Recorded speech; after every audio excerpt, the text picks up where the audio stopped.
I receive an income, I know it every single month, I know how much I earn, how much I spend. Can I take my expenses and calculate my zakat on a monthly basis and pay it as opposed to paying it once at the end of my Hijri year? This is an excellent question. Maybe this is for people who can't afford to suddenly be hit with a £500 zakat bill, that once a year. That once a year, of course, is the same date on the Hijri. A lot of people choose Ramadan, but it could be the 1st of Sha'ban or the 1st of Shawwal or whatever it is every single year. On that date, you look at how much money you've got and you pay it. And of course, if you're very organized with your ins and outs, then you'll know that that's roughly how much I'm going to pay.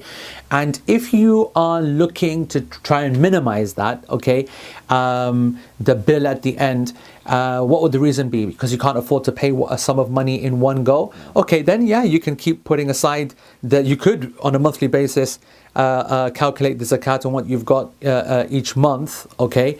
But what becomes difficult here is that your zakat 2.5% is upon everything that you have.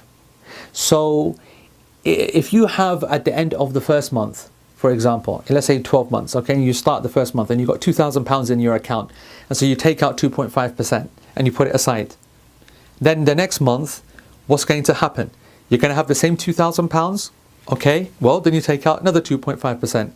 But let's say at the end of 3 months, you've got £4,000. You're not going to pay it on £2,000 minus 2,000. You'd pay it upon everything that you have.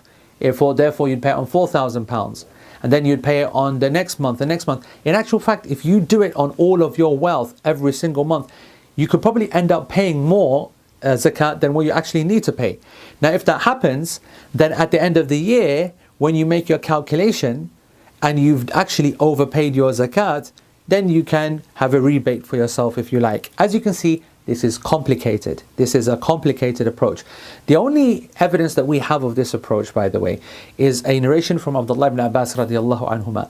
He would assume that he would know not the monthly but the year amount that he would have on his whole date, the Hijri date that he would pay the zakat on. And knowing that in advance, so let's say that he knows that I'm going to be owing 500, okay, and knowing the kind of people that he's going to give it to, but he knows that also those people are irresponsible, they're going to spend it all in one go, so instead I'm going to give them £50, like for example £50 a month, all right, starting from now. So that's something which is allowed, to pay zakat to its recipients before you have to pay it, not after. Because there are some people who calculate their zakat, so I calculate my zakat today, it's £500, I'm not going to give it to the poor person right now, I'm going to pay it to them in installments over the next year. That's not allowed. What you can do though is to work out in advance what next year's zakat is going to be, and you start paying in installments to the poor person now. And then when you get to your zakat date, if it has a discrepancy, then you fix it.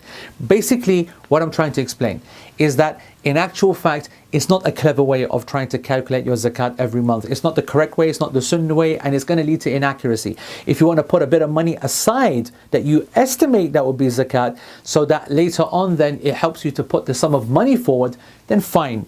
But I like that. But if you want to calculate the amount so that you can start giving it to the poor early, then you need to estimate what you're going to be paying in a year's time, and then now divide that up into the installments and start paying it now. So 1 year to be paid in installments in advance, not post you actually pay zakat. That's quite a complicated answer to a complicated question actually. You might need to listen to this answer a couple of times, but I think you'll understand. Otherwise, I have spoken about this in Faith Essentials and in my class Pure Pesa, and Allah knows best.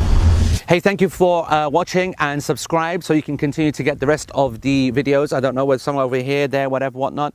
It's beautiful, this series of videos, Faith IQ, and we need your support, and that's by watching it, by sharing it, and then by donating towards it, so we can continue to make more videos that deal with more of your issues. Jazakumullah khair, wa assalamu alaikum wa rahmatullah.